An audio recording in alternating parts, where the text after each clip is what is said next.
गृह विभागातील पोलीस शिपाई भरती तातडीने करण्याबाबत आमदार सतेज पाटील यांनी विधान परिषदेत लक्षवेधी मांडली होती। यावर उत्तर देताना गृहमंत्री देवेंद्र फडणवीस यांनी नवीन आकृतीबंधानुसार मोठ्या प्रमाणात पोलीस भरती करण्यात येणार असून या अंतर्गत 23,658 पोलीस शिपाई पदे भरली जाणार असल्याचं सांगितलं।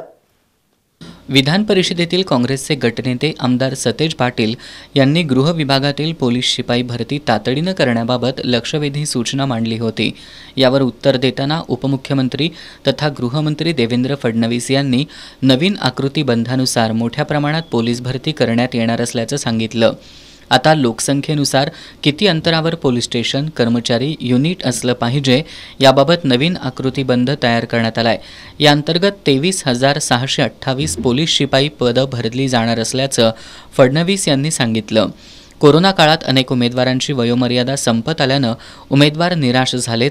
याबाबत गृह विभागाशी चर्चा करून निर्णय घेऊ असंही त्यांनी सांगितलं।